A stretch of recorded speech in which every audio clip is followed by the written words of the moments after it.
Hey guys, one of our favorite saws at Carl's Mower and Saw is the STIHL MS 362C. And today we're gonna break into that MS 362C, get a look at it, see what we like about it, kind of the power, the weight, the specs. But before we dig into the standard, I wanna point out that they have two model variations of this. We have the flush mount handle. This is the most popular. This is really kind of the basic world of chainsaws, what most people run. It's lighter, it's slimmer, it's more agile and nimble.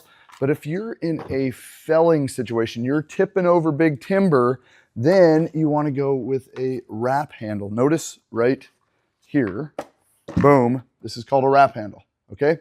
So spec-wise, these are going to be the same power, not the same weight. This weighs a little bit more. The air filter is the same, the anti-vibration's the same. The bar nuts are different. They do not run a captive bar nut on the wrap handle. They run a little larger case cover, bar clutch cover, and that's because of the chips that they're usually getting when they're felling a tree, as well as a double dog, a double spike on the front. This thing can spur in of sorts and grab a hold of that bark and help guide you through that cut. So MS362C or MS362CMR wrap handle is what this is. So if you're in the market for a 25-inch, that's what STIHL calls it. You know, in the chainsaw world, it's been called a 24-inch bar forever. STIHL calls it a 25-inch bar. They might measure differently in Germany. I don't know, whatever. It's a 25-inch bar. This guy is one of our favorite to look at. It's a step up. This is a pro saw. This is not a homeowner saw, but a lot of homeowners do end up purchasing the MS362. All right, let's get into this baby. Let's talk about kind of the specs, the weight, the air filtration, the anti-vibration, and all those things, and what to look at. So we're coming in at 59 cc's. Okay, what is a cc? It's a unit of measurement, right? That is when the piston is down in the cylinder, it's the volume above the piston. So it's a 59 cc. Whoop, big deal. How much horsepower does it put out, right? That's what I want to know. This puts out 4.69. I think they actually have kind of revised that. It's now 4.7 horsepower. That's a lot of horsepower. If you're used to running a 20-inch chainsaw, you're in the 3 to 3.5 horsepower usually. If you're used to running a little baby like 14-inch chainsaw, you're usually talking 2 horsepower. So double plus horsepower, which is what you need when you're running a 25-inch chain through big timber like this, maybe this piece of cedar that this thing is sitting on. All right, 12.4 pounds. That's one thing we really like about it. 4.7 horsepower and 12.4 pounds. This actually weighs less than some of the 20-inch consumer saws, right? So when I'm gonna be running this saw all day, or for cords of firewood, multiple tanks of gas, weight becomes important. We're gonna start with the air filter today. I have, because it's a STIHL Pro saw, it is just quarter turn little screws on the top, and that's gonna remove this whole top cover, just like that. That's gonna open it up so that I can replace the spark plug, so that I can clean the cooling fins, so that I can clean the intake area, take the air filter off, wash it. Okay, look at this filter. It's a nice pleated paper filter with a great, this is a rubber seal in the middle, so it seals really well on the intake boot, and this is washable. So I can take this out, I can put it in soapy hot water, warm water, rinse it out, clean it out, let it dry. Don't put it in wet, because now we're gonna suck moisture into the carburetor if we did that, right? So, and people talk about blowing an air filter out, right? Taking compressed air.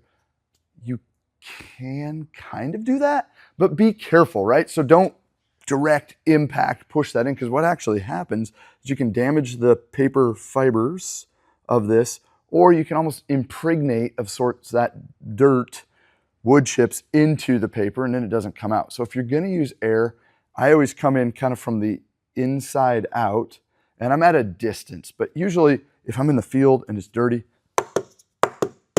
tap it, knock that dirt out. Okay, there's our air filter. Our spark plug is right here. Take off this spark plug boot, and I've accessed the spark plug. I've got my bar wrench that came with it. This side is gonna remove the spark plug. Point out one thing here. You know, you open this up yourself and you're like, huh, what is that little orange little dealio right there? This guy is our summer winter shutter. So right now, you see this open hole? You see this is closed on the top. 95% of us 99% of the time probably should run it in summer mode, okay? That is stopping hot air from the cylinder going back to the carburetor, right? If I flip this over, I open the window and I allow hot air from the cylinder to get back by the intake. That's to prevent icing in cold, super cold weather situations. So cutting in Alaska, you know, I guess it gets cold all over the US, but we're talking sub-freezing temperature.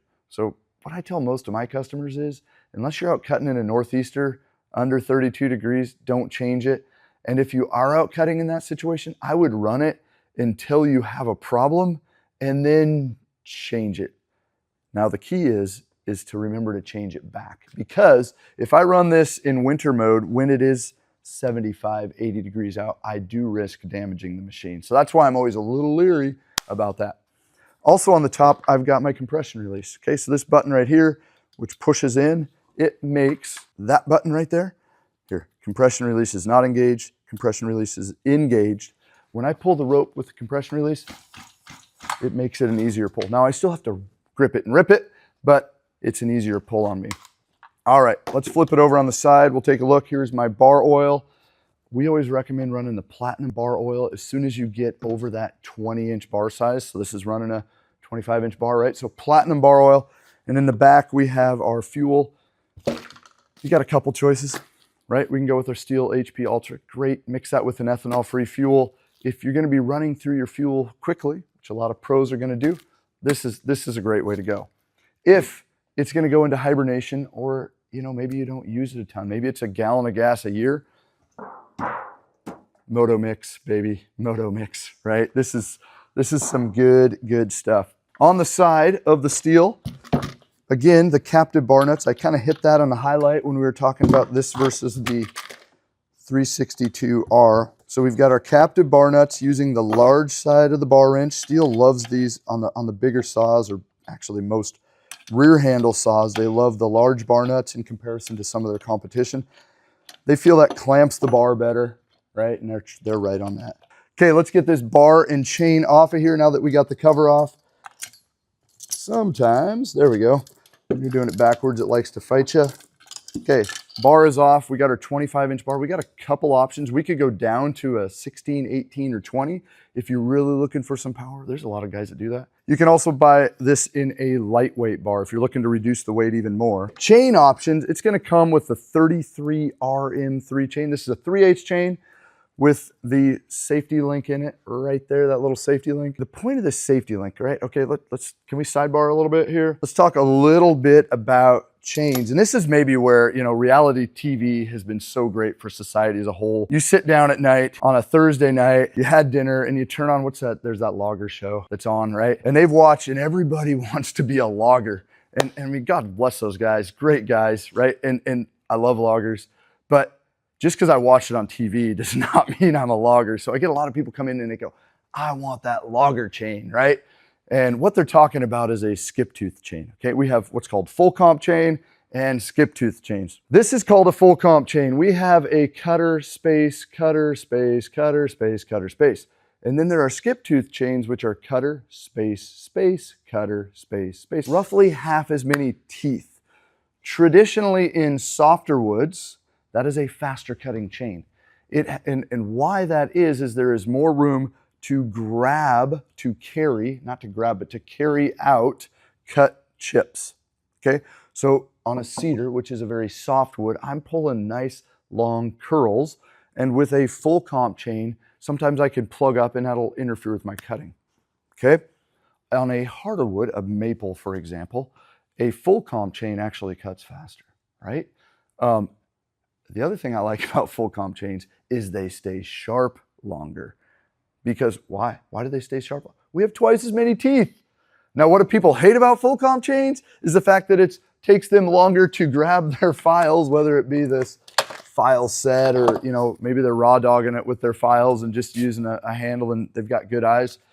It takes me way longer to sharpen a full comp chain. It does, but you don't have to do it as often. So keep that in mind. You know, a skip tooth chain is in the right situation. Great chain. Full comp chain, actually, guys, is a good setup. It's smoother running. It feels there's less vibration, less chop on the operator. And it generally has less chance of kickback and is a little safer. So there's sidebar chains. All right, back to this 362. Okay, we have a floating rim sprocket. So on a commercial side, a professional side, this is easier, quicker to replace. Our side access chain tensioner, right?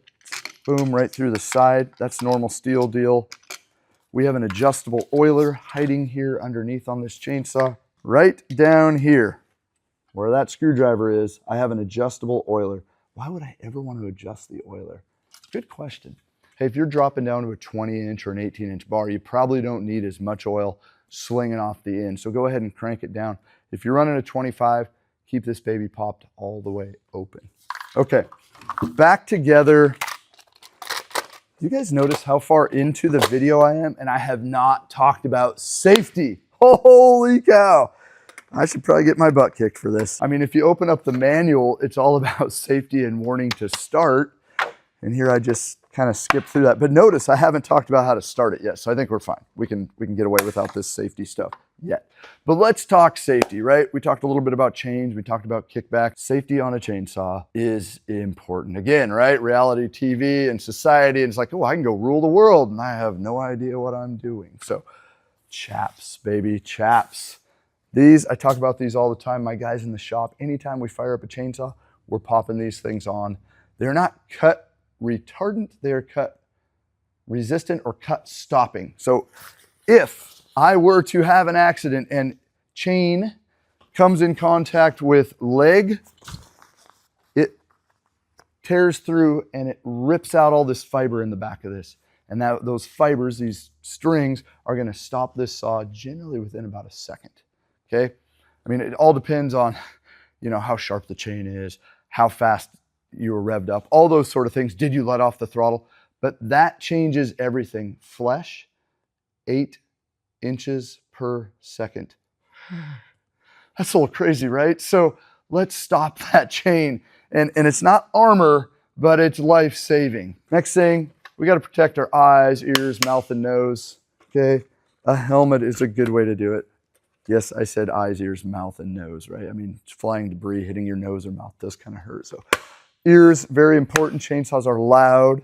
I want to be able to hear when I get old. It's getting worse for me. Oh. Face shield. And if you're cutting trees, a helmet is such a good way, especially if you're falling trees. A lot of accidents actually happen from limbs from tree falling while people are cutting, right? That tree is moving, and that sudden movement may break free a limb. So be aware of that. And then something that I ignore often, and I probably shouldn't, would be wearing some gloves. I love these steel timber sports. They're flexible, they're comfortable. There's still good venting on the top so my hands don't get too hot. But gloves are a worthwhile thing. And yes, when using the saw, but maybe when you're grabbing the limbs and throwing the limbs, right? You got pokey, spiny things that are gonna rip your hands up. So gloves, eye, head protection, and chaps. And then on the saw, what are they built in for safety, right? There's actually a massive safety feature on the saw. Really, did you know there's 3 safety features on the saw? Huh. 2 of them are built right into this bar and chain. And I talked about this being a safety chain with that extra hump. So that's a feature that as that chain is coming around the end of the bar, that little hump is sticking out further than the cutter tooth, and that reduces the opportunity for that cutter tooth to grab and cause kickback, okay? Also, the radius of the tip of the bar comes into safety. The wider the bar tip, the safer it is than a skinnier tip. And then the third safety is going to be the brake, okay? So here's how the brake works. This is my clutch drum. When this engine's racing at 13,000 RPMs, this thing is spinning 1,000,000 miles per hour. If this thing kicks back like that, that clutch drum is stopped immediately. This clutch drum is what's running the chain, right? So that chain is stopped immediately. The brake engages via inertia. So it is manually activated, but if you were cutting like this, right, and it kicked back, simple inertia would engage or activate that chain. Okay, so it's inertia activated, but usually most of the is a kickback like this or a pull in or pushback, right, when cutting. So safety built right into the saw. Let's fire this baby up. Let's talk about firing this up. Let's wrap this up. You guys have got all the safety. I pointed out some of the highlights on it.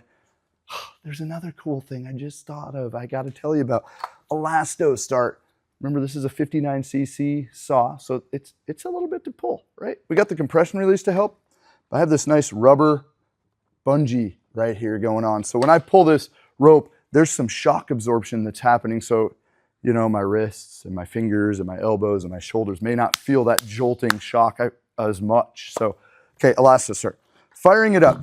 This has STIHL's M-tronic, so there is not a choke to start. There's really just a start position. I'm going to squeeze the trigger. I'm going to go all the way down to the start position. I'm going to pull the rope. Now I can use the compression release if I like, or I can skip it. If the saw is cold, I usually use the compression release. Once the saw's warm, I skip it because it's a half a pull to start when it's warm. So compression release, I'm either going to leg lock or I'm going to put it on the ground. I'm going to put my foot here. I'm not doing the drop start. I know that looks cool. Again, maybe that's a reality TV thing. 1, 2, 3. It's running. It's really not. But in a real world situation, that baby's running. And because of the M-tronic, the no choke, just the start position, it started and is running in this position. I'm immediately going to go like this. It's going to click this little switch up to the idle. Let it warm up. Maybe I engage the brake, which already was engaged, and I'm walking to my job while it's warming up. Or maybe I'm clearing the ground around where I'm going to be cutting. You always have to have a clear route of getting out of the situation.